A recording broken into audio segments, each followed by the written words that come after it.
not the place, it's not the other people, it's always us. We tend to always blame other people, though, as just an excuse for not finding a way out of just the ordinary suffering of life. And of course, you all know the way out is just to let things be. Don't fight the monster, otherwise the monster gets bigger. And for those of you who've had trouble with people snoring in your rooms, because there's always someone who snores. It doesn't matter how thick you make those walls. Still you can hear it through the walls. And sometimes if you're not even in the cottage, you can see the cottage vibrate. But it reminds me of this one monk, and his brother was coming to stay at Bodhinyana Monastery, and there was no space. All the guest rooms were full because that's the nature of our monastery in China Grove. Now it's very hard to find spaces to stay. But it was his brother. So he said, look, when we were growing up, we shared a room. It's okay if we share a room now. I said, yeah, of course you can share a room, but be careful. You're old, your brother's old. I'm sure that both of you snore now. He said, that doesn't matter, I'll be able to deal with that. And of course, sharing the same room, it's only a small room in Bodhinyana for the monks' huts. Because monks are mindful, they've got more energy. He was meditating and his brother fell fast asleep. He always fell asleep first. And the trick, if you've got someone who snores, always be the first one to fall asleep. And then you're out of it, you don't hear anything, and they can do whatever they like. So his brother fell asleep first, and then started snoring when this monk was trying to go to sleep. And of course he just couldn't go to sleep. Just the noise was just so loud from his brother. He would do the same later on, it's just his brother started first. So, he started contemplating. What as my teacher kept talking about, Ajahn Brahm, he said, it's not the noise disturbs you, it's you disturb the noise. And be kind to the sound. So instead of just getting angry at the noise, he started to play with the noise, to change the perceptions. You can't stop noises, you can't even stop sort of bodily pains, but certainly you can change your perceptions of these things. So he decided to use his perception and imagine the snore as if that is modern symphony of modern music. Because it's experimental, it's avant-garde, it hasn't been done before. And once he had that perception, he built on it, and he said, only 5 minutes, the snoring became really sonorous and very beautiful, because he just perceived it in a different way. And it was just this beautiful snoring, it's like some symphony, he said. And that's the last thing he remembered. And he woke up in the morning after a nice deep sleep. Now that is emotional intelligence, that's wise. I was very proud of that monk. And that's exactly what we do. We can't fight those demons, but we can love them. Thank you for coming to visit me, snoring. And you just change the attitude. Instead of it being sort of a loud, terrible noise, it's something very beautiful and sonorous and wonderful. And then after a while, it's just so nice, and just listen to your brother snoring. Ah, that's so wonderful. And of course, when he didn't react with negativity, it just vanished by itself, and he went into sleep. Now that is a great sort of psychology tool to deal with snoring when you want to go to sleep at night. Any other noises outside, turn them into something beautiful, not something irritating. And then they fade away. Or the same if there's some noise when you're meditating. We try our very best, but sometimes there's maybe a truck outside or an aircraft overhead. This is not on a flight path, but every now and again there's private small aircraft fly over. There's wind. You can't do anything about that except change your perception. The sound of the wind is just gorgeous. The sound of the birds. Ga, ga, ga, ga. Well, other crows are like that. It reminds me of a story. In the Northern Territory, that's up in the bush to the north of Australia, they have these long roads with hardly any towns. And of course, lots of big lorries or trucks, depending on where you come from, would go across those. Sometimes like 3 big trailers on these, they call them road trains. And they noticed that all the birds which were killed by those trucks, those lorries, they were all crows. Other birds, never managed to get hit by them. And it was so weird that some scientists from a university in New South Wales decided to try and do some research. Why is it that only the crows get hit and no other birds? And after 1 year, they found out the reason why. It's because when any bird, like say a crow, when it goes onto the road, to eat roadkill, they always leave one bird up in the tree as a warning. And the bird up in the tree, they can see something coming. They know how to say car, but they don't know how to say lorry.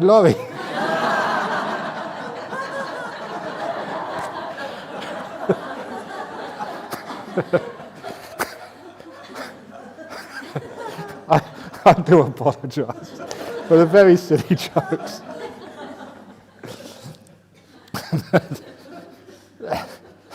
So you've got a choice that I'm going to tell these jokes anyway. You can change your perception and think they're funny and have good fun. Or you can have the perception, oh no, not again. And suffer. So perception is something you can always change, which is wonderful. And that's something we do even with our meditation when we get into what I was going to be talking about this morning, on the breath, the breathing meditation. Because what happens is, so far, present moment awareness, again this present moment, just being here. And just no thinking. And then people ask, well, what do we do next? Because really there's nothing much to do. You're not thinking, you're not planning, you're not going anywhere. And the mind becomes quite empty. Now there's one thing you should know about the mind, or the human brain, whichever you want to call it. The human brain only notices things which change, things which move. It's one of the reasons why when Ajahn in the simile of the still forest pool, when he sat perfectly still, he literally became invisible. As you would, if you were perfectly still, people wouldn't notice you. Because our brain can only register things which move. And that's one of the reasons why in the Zen tradition of meditation, you can try this if you like, just for something to do if you're a bit bored. Just turn your cushion around and just face the wall. And just, with your eyes open, just stare at the wall with a quiet mind in the present moment. See what happens. Because that's the Zen method of meditation. In the Zendos, the meditation hall, everyone is not facing inwards but facing the wall. And you're just looking at that wall with your eyes open, supposed to be meditating. So when I did that once as a student, it was the only meditation centre close by to where I was living. And I went there for a weekend retreat. I hadn't got a clue what I was supposed to do, what was going on. But you try anything once. And then I'm looking at that wall, had a peaceful mind, just no thoughts going on. And then the wall vanished. It just disappeared.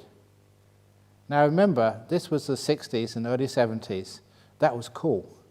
That was interesting. That was weird. And in the 70s, we're always into weird stuff. Of course, I didn't take any drugs. I didn't need to, because you get the weird stuff from meditation. As much weird stuff as you like. So you're sitting there watching the wall, and there's no wall left there. It vanished. That was awesome. And at the time, you didn't know what was going on. You just enjoyed it.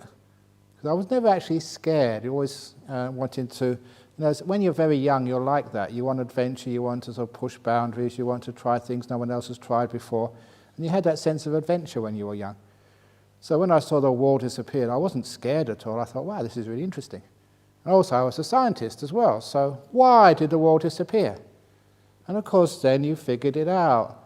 The human brain only registers things which move. And I'm sitting there, no thoughts in the mind, just watching this wall. It didn't move and didn't change. And so after a while, just the brain, this sense of sight, just flicked off. The switch went. And it wasn't there anymore. And that's totally normal. We do that all this time, such as the taste of saliva in your mouth. Now you can notice it. fact, you all can notice it, and that's hard to get rid of. Well, feeling my saliva. But it's not going to change at all. And so after a minute or two, it's going to disappear. You're not conscious of it anymore. Or even I notice when you close your eyes. When I close my eyes, I am aware of the inside of my eyelids, first of all. That's what I see. But that doesn't change. It doesn't interest the brain. So after a very short time, sight turns off. Now that's an important part of meditation, to understand that when things are still, they disappear. If you're in a room, it doesn't need to be perfectly quiet. It can be in Singapore, next to a busy road. As long as that's constant noise, it doesn't really increase in intensity, doesn't decrease, there's no horn sound, a constant hum. After a while you can't hear it anymore, because the brain is so efficient, it will only notice things which move, which change, which alter. Which is why you can meditate in the middle of a city sometimes, as long as the noise is constant. So, what does that really mean for this meditation? And why did I say this? Is that when you're in the present moment, when you're silent, nothing is moving except it's the only thing left. Which is one of the reasons why in this method of meditation, if you follow the instructions and do it properly, present moment awareness and silence, you become aware of your breath naturally. It's the only thing left for the mind to watch, because it's the only thing left to be moving. And that, I call that Rolls-Royce method of meditation. That's the best. Because then it's a natural breath, you're not doing anything, you're not interfering, and it's always very soft and peaceful and delightful if it comes to you rather than you go to it. So one time when I was thinking, why did the Buddha teach breath meditation? What's so special about the breath? And you realize that it's going to happen anyway. And it's one of the last things which stops moving. That's why we're aware of it. When everything else disappears, that's the only thing left. And it also emphasizes another very wonderful way of looking at meditation. You don't focus on anything. Even the present moment, you don't focus on the present moment. You just let go of the past and future. You don't focus on silence. You just let go of all the thinking. You don't focus on the breath. You just let go of everything else until that's the only thing left. So it's actually a letting go rather than a concentrating. Letting go of everything else until this is the only thing left. And that means you're not hard, struggling, forcing your attention on anything. Just everything else has vanished. That's the only thing left to watch. Now, that is a much better attitude to meditation. It's a letting go. It's an abandoning, not being interested in the past or future. Just seeing the lack of value in all this thinking. And when that happens, it just disappears, it goes. It's not important anymore. And this is the only thing which is important, which is silence or the breath. That is the very best. However, sometimes people find that a bit too advanced for them, even though it's the best, and please remember that because eventually you get the hang of this. Sometimes that they want to look at the breath. They want to sort of hurry it along a bit. Sometimes they get frustrated. They want to get somewhere. So if you want to bring up the breath, do as much preparation as you possibly can. As much present moment awareness. And not just in this meditation hall, throughout the whole day. When you're eating, your toast. Present moment awareness, just one piece of toast at a time. And you don't bite it again until the last piece has been tasted. Oh, that's nice. And when there's no taste left, you can swallow. You don't eat as much as you normally do here in this retreat. So you better make the most of the little food you have. Enjoy it to the max because it's going to go and there's nothing in the afternoon. So really enjoy it. Be in the moment when you're eating. And be silent when you're eating. Don't just, don't mean just not talking, that's the first thing, don't talk to anybody. But don't go thinking about stuff. Because sometimes people can be eating and they're thinking about all sorts of rubbish. They don't know what they're eating. And I thought you Singaporeans enjoyed your food. If you really want to enjoy your food, present moment awareness and silence. And you bring up that spoon of porridge into your mouth. And because you're mindful, it's a taste explosion. That's delicious. But you pause, don't rush it. People actually rush it to get to the next spoon.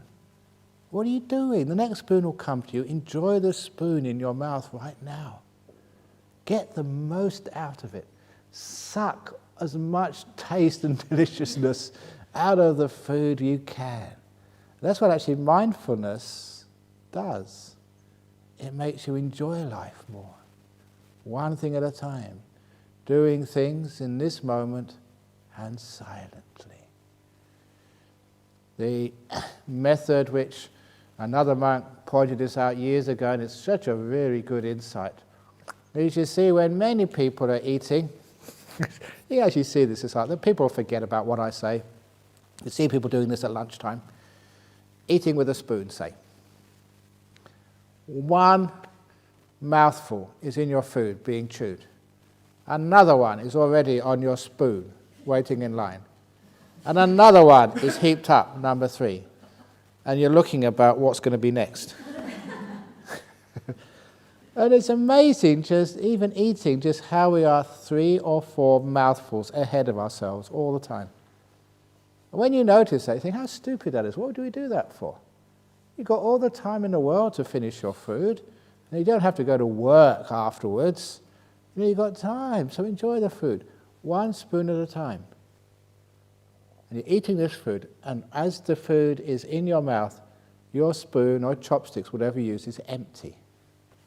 Nothing's on there yet. And there's no little heap of food, which is the third, and you're not looking at what's going to come next. All your attention is in the mouthful of food you're eating now.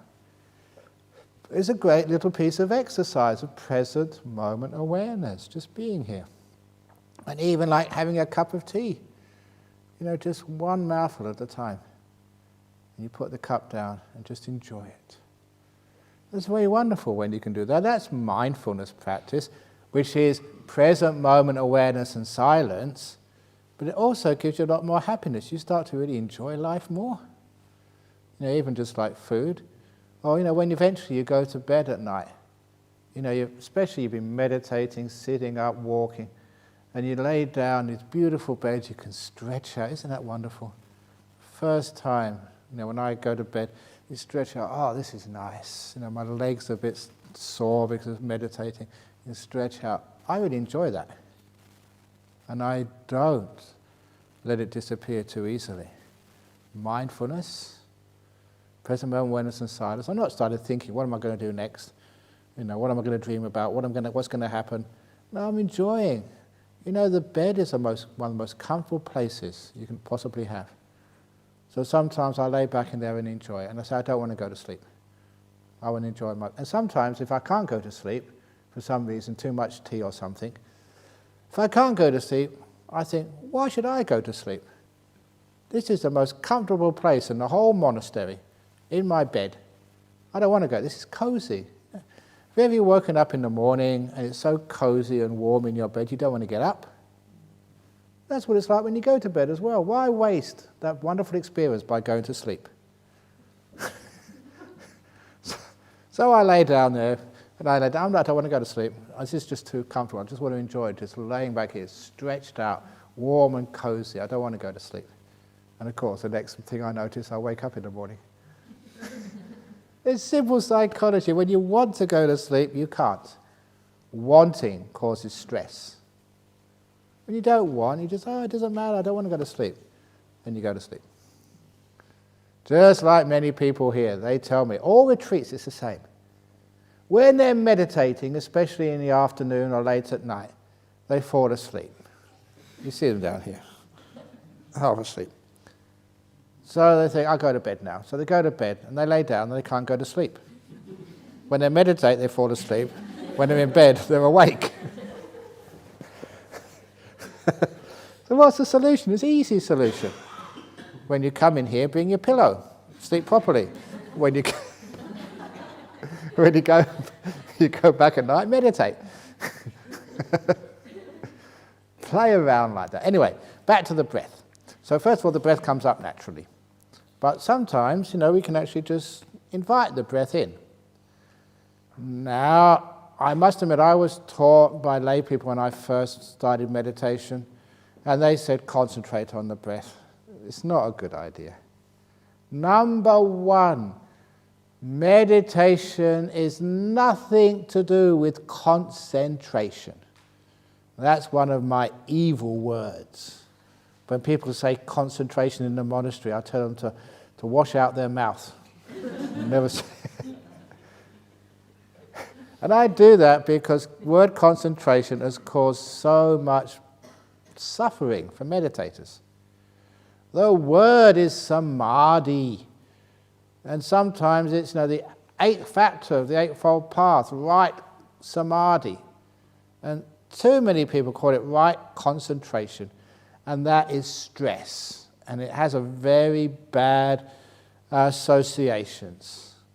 If you were supposed to be doing concentration, what would this place be? Concentration camp.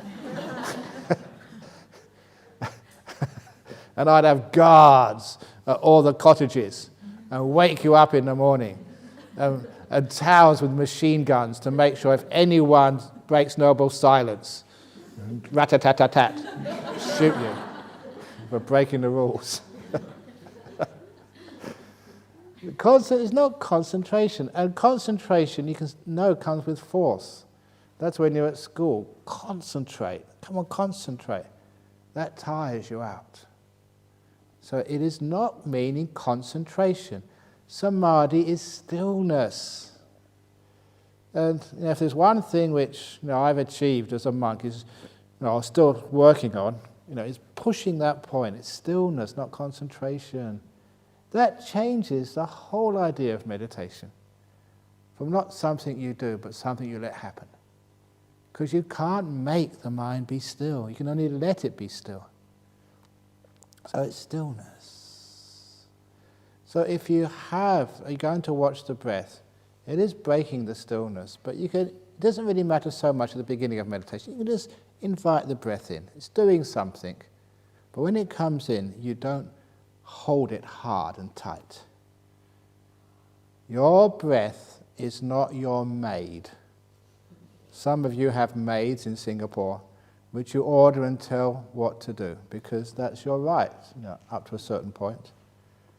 But don't treat your breath as a slave, a servant. Treat it as an equal, as a friend. And that changes just the whole way that you watch the breath. It's not something you control. It's not something you can concentrate on. If you have a friend, how can you spend a lot of time with them? By telling them, you stay with me today. I go into the shopping mall, you're going to come with me to the shopping mall. I'm going to have lunch, you're going to have lunch with me. After lunch, we're going to go watch a movie, you're going to watch a movie with me.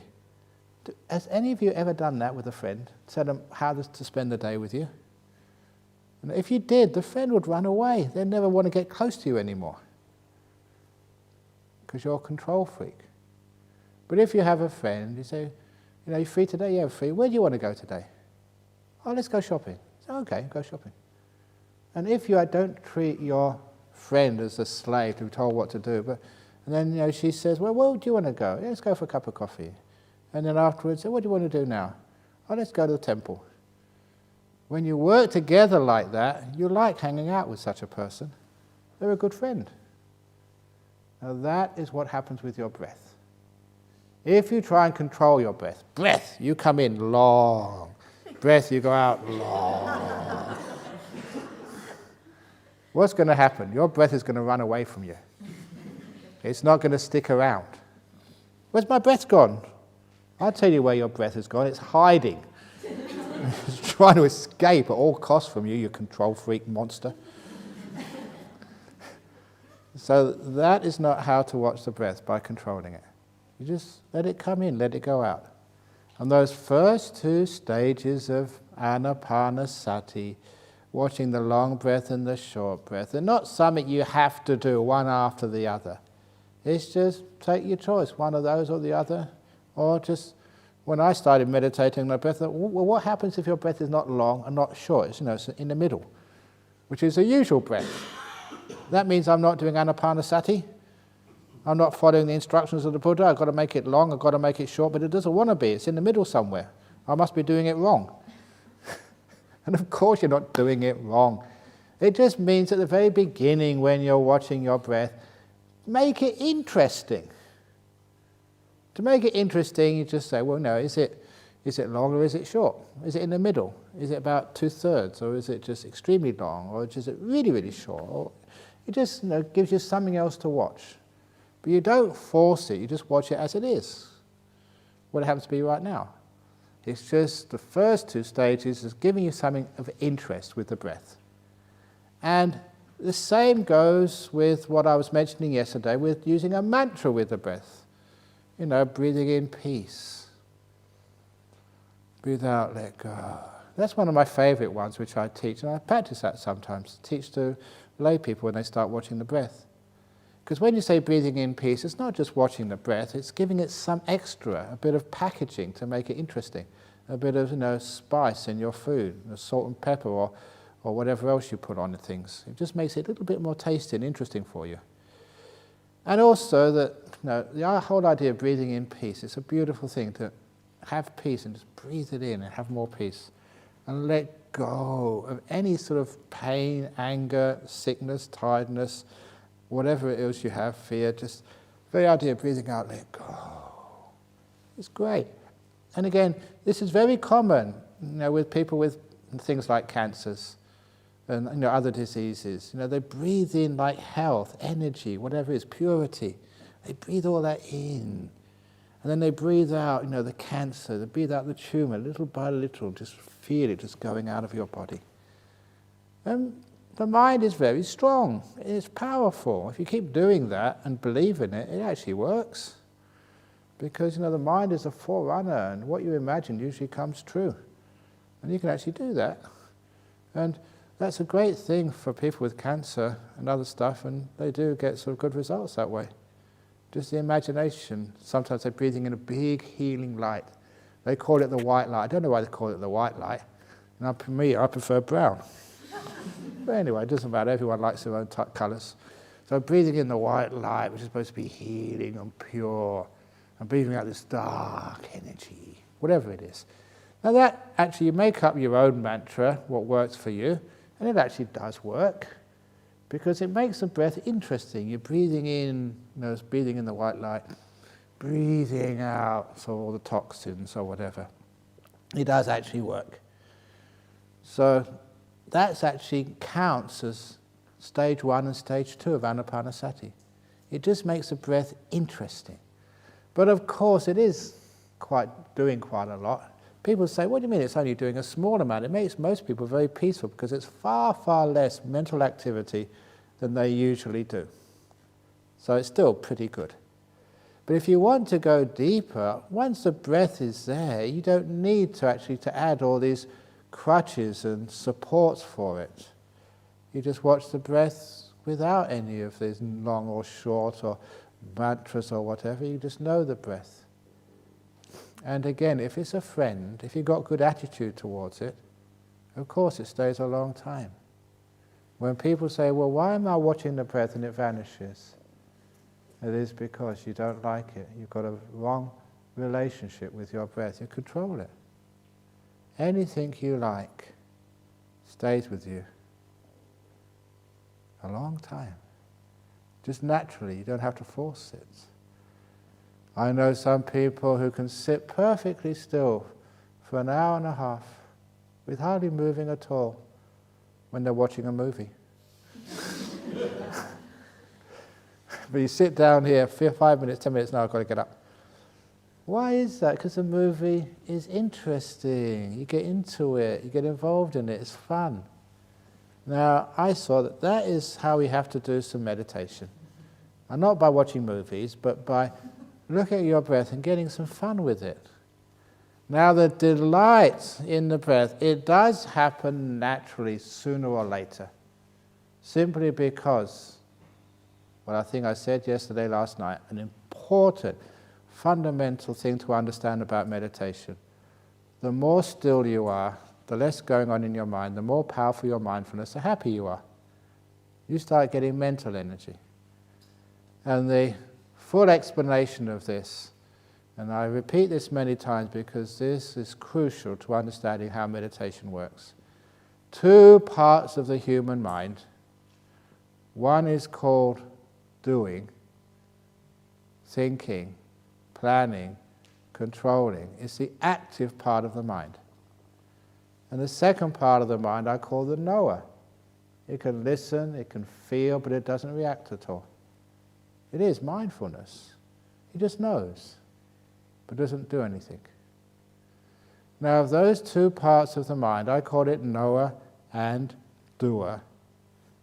You will notice that your doer, your active mind, thinking, planning, managing, solving problems, that takes up a huge proportion of your mental energy. So much mental energy is used up by doing stuff that your knower, your mindfulness, only takes up the leftovers, the remnants. And that is one of the reasons why people do get tired and depressed. You're doing so much, you've got no energy left for just being aware. And that's especially true of depression. They've got no energy. The knowing is just so dull. You know, they see a sunset, and what a depressed person actually sees is the colours are dull. They're not bright like you see. They see like a red jacket or sort of yellow. They can't see that. It's like washed out, like somebody's put that through the washing machine so many times there's hardly any colour left. And they taste food, and there's just no taste there. It's just like it's no spices, no sweet at all. Everything is just so dull. And it's because their knower has got no energy left. They've been doing so much, struggling and fighting in this world, until they've got nothing left. And all one needs to do is just be still. Don't fight the depression. Just be still. Don't do anything, for goodness sake. Because if you do anything, the little energy you have, you're wasting. But if here we are still, we're not doing anything, because there's nothing much you can do in this retreat center.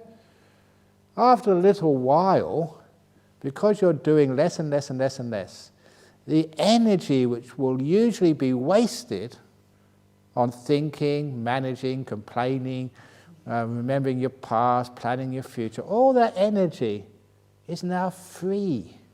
It just starts flowing into the mindfulness, into knowing. Your mindfulness, you wake up. You're alive, you're alert. Things now have colour. The food tastes good. And the sunsets are incredible. You really are awakening up, which is the word for the Buddha. Bujati is the verb to awaken up. Buddha is the awakened one. That's what it really means. Your mindfulness, you can see, you can feel. And the great thing is that what you see is always more beautiful than it was before. The colours are fluorescent yellows. I mean, it gets very deep, powerful. And the food, once you really get some meditation, the food is incredible. You've never tasted food like that before in your life. And the sunset, wow, that is just amazing. Your senses become powerful, and everything gets delightful. That's an amazing thing when you come into strong mindfulness. And when people do that, I just really love that when I see people just blissing out on just a flower, just seeing a brick and just looking at it, wow, look at that brick, wow. Now, that is crazy, but this is natural. This is what happens when you are still, when you don't concentrate, when you relax, peaceful, and allow your mind to wake up. So don't do things, it's the doing, the controlling, making things happen, worrying, complaining.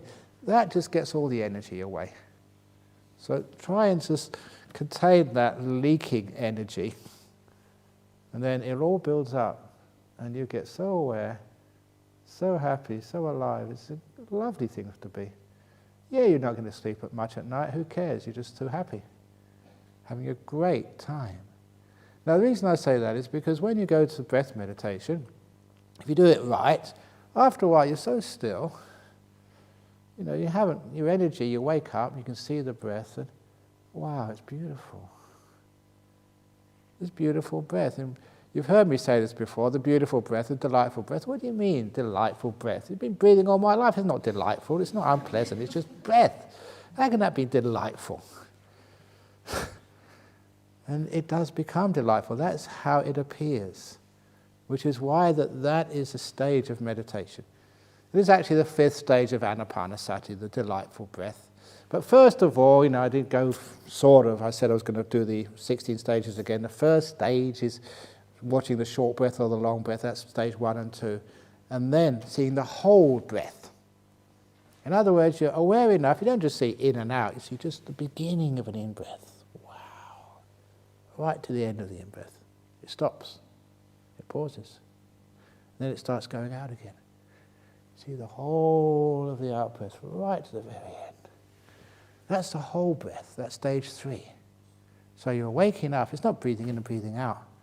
There's thousands of different sensations of just one in-breath. And no in-breath are the same. I don't know how many in-breaths you breathe in one lifetime. There are probably a few 100,000.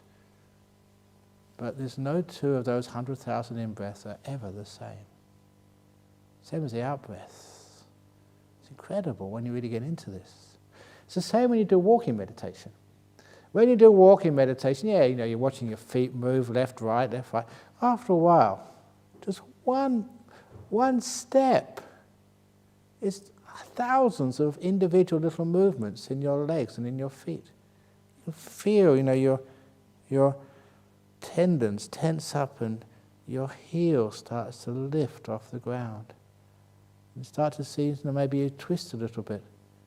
And you notice every movement as the foot hasn't left the ground yet, it's beginning to lift up.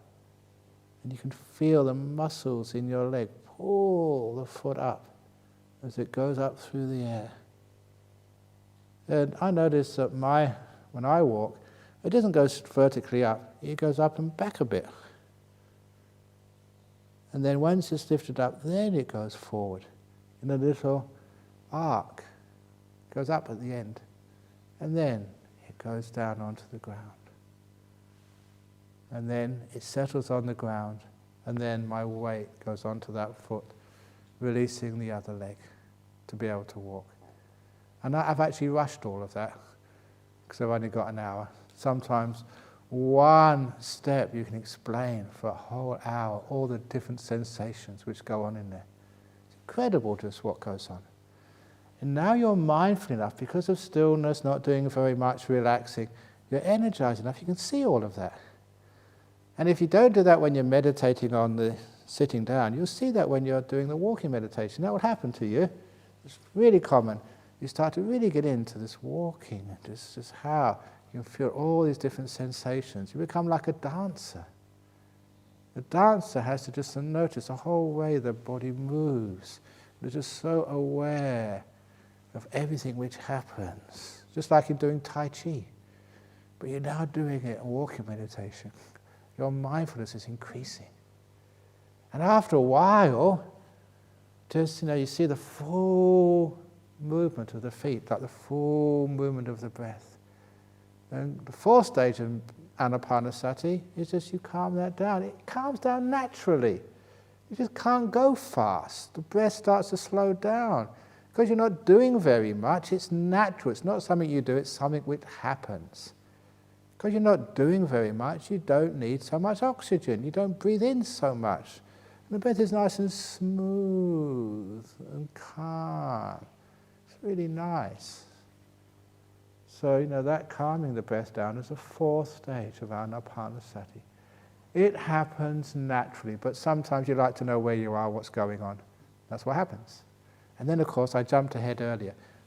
The breath becomes so lovely, so delightful. When it gets to the fifth stage, watching the breath, and it's just the delightful breath with piti and sukha, fifth and sixth stages together. I always call that the pivot point, the turning point of meditation. Because once you get to there, then you're away, off having great fun. And sometimes people say, what, meditating, you're having fun? I thought meditation was something you do like going to the dentist because you're a Buddhist. And you sort of think, I have to do this, I don't really like it, but I suppose I better do it once a year, my penance, so I can go to heaven afterwards. I'm president of the Buddhist Fellowship, Brahm Center, I suppose I better go on a retreat, otherwise I lose my reputation. There's nothing to do with that at all, it's just really very good fun when you get into it. And when you get into it, you're sitting here, and it happens naturally because you're just letting go, the breath becomes very soft and mindfulness increases, and you're watching this breath, and it's absolutely delicious, it's delightful. It's the most wonderful thing. And other people who haven't meditated before, I can't understand you, you're crazy.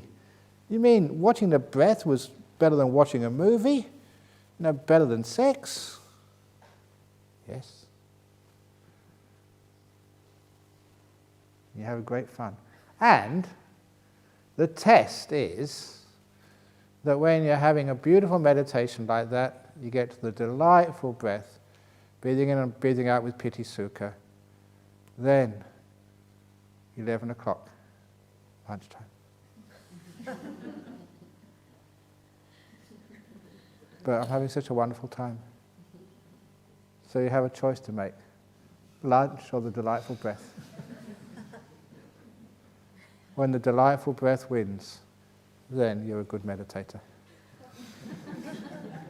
It's not your choice. It's not say, well, I'm going to show off, I'm going to impress other people. You just can't help it. And I always like it when that happens. It gets to I go over and eat at the monastery now. It's great when that happens. Maybe in the morning at breakfast when I'm still here, ring the gong, and people are just still sitting here. I don't want breakfast. Having too good a time.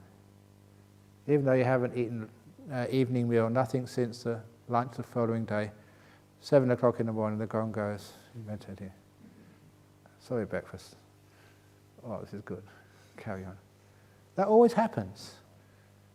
Now, if that hasn't happened to you, you can imagine just how delightful this meditation must be, that you're going to sacrifice your breakfast, even your lunch as well.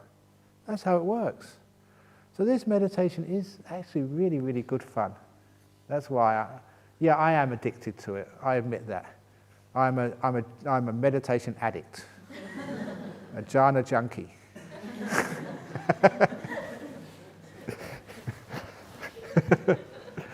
Well, it's a great thing to be addicted to. I really recommend it. You have a great life.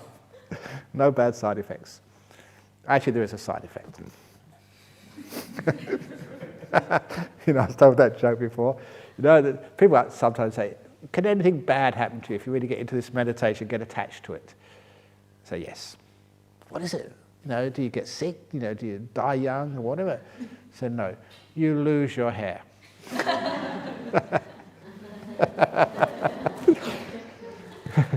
Once you get into meditation, you tend to lose all your hair and tend to start wearing brown. It's really good fun. So anyway, that is that stage of meditation. Now when that happens to you, and it will, sooner or later, when you least expect it, you're meditating here, and it starts to get really enjoyable. For goodness sake, don't be afraid. Oh, please, out of a gift to me, just bliss out. Because sometimes that happens to people. The breath starts getting beautiful and nice, and they sort of go, no, me? No, I can't do this. I'm only a lay person. No. I'm married. I don't want to leave my husband.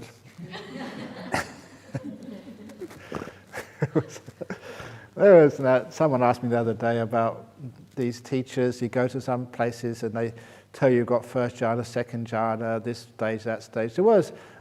I've been a monk a long time now. There's always these people come up, the flavors of the month, give you this fast track to enlightenment.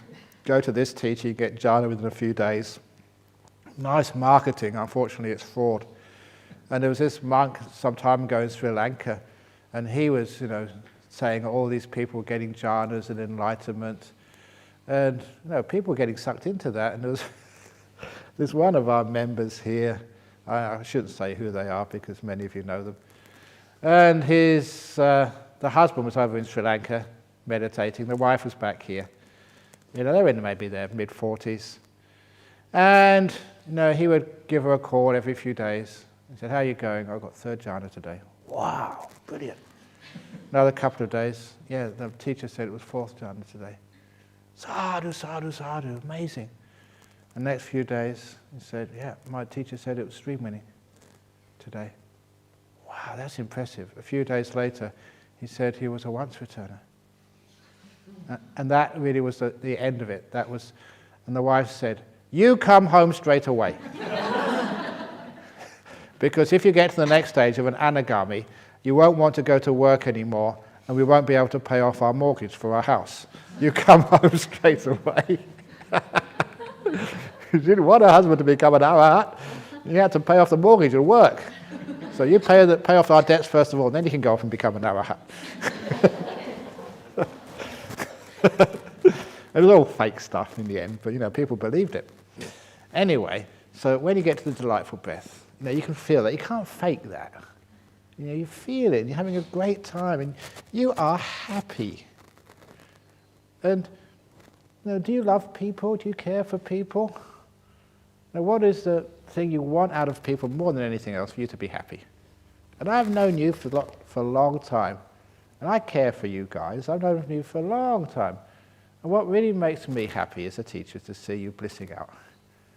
That's how much I care for you. I want you really to be happy. I want to see you sitting here, just stupid smile on your face, missing your lunch, and saying, "Oh, this is such a wonderful meditation. Oh yeah, I can do this. Oh yeah." So that's my aspirations. And it's not that hard to do. You get so beautiful in meditation. That's what happens, and you're with the breath, and it's delightful and wonderful for a long time. When people say, "What do I do next?" if you have that thought, you haven't got the delightful breath. If it's really the delightful breath, you say, "Oh, wow, who wants anything else? I'm just so happy here."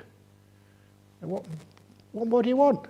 You're content, happy, satisfied, even in that stage. So once you are satisfied like that and happy, you get very peaceful. You don't want anything in the whole world just to be with this little old breath just coming in. So simple, so content. And because of that, you're doing even less. Which means you get more still. So still, your breath disappears. It's gone. Now, many times people's breath disappears, but they haven't had enough energy yet. They haven't stayed with the breath long enough, built up enough oomph. And one of the reasons I should have gone back to this, people are afraid of happiness. It's weird. But when you can have a little bit of happiness, but too much happiness, you feel guilty. I'm happy, why can't other people be happy? Or I should be helping out the poor people. I shouldn't just be indulging in happiness, I should be a bodhisattva as well. Stop being happy. Sometimes it's because of guilt, because you don't think you deserve to be happy. You've been a bad girl, a bad boy. Is it because of something I've done in the past? That means I can't get jhana now. No way. Even Angulimala, he could get jhana and enlightenment, and he'd kill so many people. That's one of the things when people ask that question, can everybody in this room become enlightened? And I ask them, is there any serial killers here? Is anyone? Well, if you're not in that stage, and you're much better than that, and a serial killer could get enlightened, sure, you can become enlightened. That's why it's really impressive to see the sort of people who became enlightened in the time of the Buddha. Some were like intellectually retarded, like Chuddapandika's brother, couldn't understand any of the teachings. And so his brother, who was an arahat, the younger brother was, quite stupid. He just gave him a piece of cloth, white cloth, and said, keep wiping this every day. And as he wiped it, he realized that just what was once very clean and pure eventually becomes dirty with age. It becomes impure, everything just fades away and just disappears. There can be no happiness in this life, because just with use, things always decay, whether that's your body, whether that's your mind, anything. And that taught him how to let go. He let go so much, he became fully enlightened. And so, intellectually disabled, hunchbacks, that was Bada, the dwarf. There were prostitutes, became nuns, became fully enlightened. Crazy people, Patachara. She was a lady who came into the Jeta Grove monastery totally naked. And that's why I tell people, sometimes, I don't know what it's like in a Buddhist fellowship, but there's always prudes in our Buddhist societies, and sometimes girls come in not properly dressed. They're showing off their boobs and stuff in Perth. And when they come in, people say, get out, get out, get out, you'll infect the monks.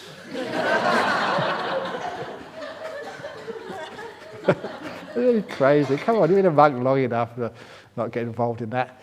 So what happened, this totally naked girl, she was young, just married, just lost her first baby, lost the second child at the same time. And just really young, beautiful. She came in totally naked. And some of the prudes said, get out of here, the Buddha's in here. The Buddha said, stop it, bring her in.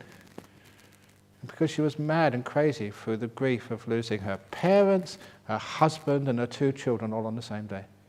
Totally out of her head. Naked, come in, taught the Dhamma, and she became. Now, I do have heroes. She's one of my heroes. Because where she came from, how she became enlightened, and she was one of the greatest of teachers.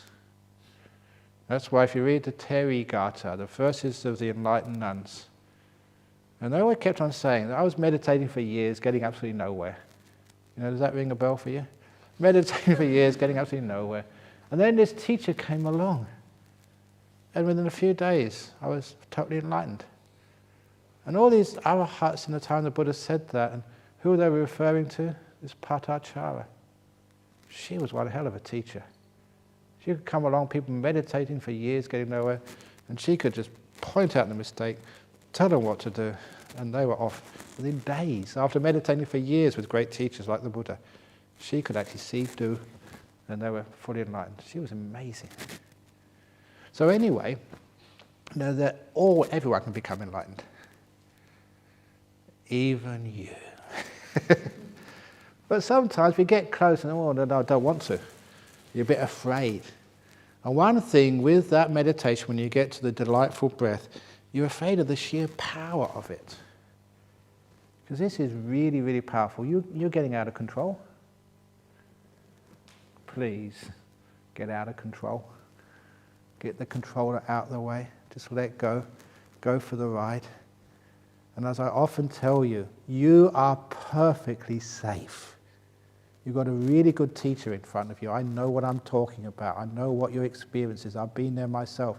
Yeah, it's scary sometimes, but it's incredibly good fun, and you get huge benefits afterwards. If you want to understand the Buddha's teachings, this is how you do it. If you want to get stream winning, this is how it happens. Bliss, power, amazing, but you have to just disappear. You can't control this. Now, many things in your life, you have a bit of control. Your kids, you still control them a little bit. Your body, you control it a little bit. Even at night time, when you're asleep, you're still retaining a little bit of control over your body. But here, totally letting it go. Everything. That's bliss. Freedom. So when you do get delightful breath, please remember, don't be afraid. You are perfectly safe. And even health-wise. Health-wise is brilliant. I don't know how this happens. I never physiologically, scientifically know why this happens, but it does happen. I remember Ajahn Chah telling me he, like many other forest monks, had malaria again and again and again and again. That was just part of the course in those days. You lived in the jungles. And there was no medicine. You just had to bear with the malaria. And he said one day he had a fever, and basically he got fed up with having the fevers. Sometimes, again, your back's against the wall, so now let's do what the Buddha would do. Let's meditate.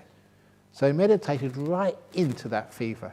And just like I've been telling you, always go into things, never go onto things, never try to get rid of things.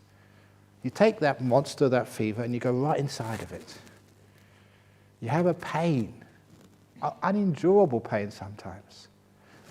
Don't run away from it. Don't try and get rid of it. Just go into it. That takes courage.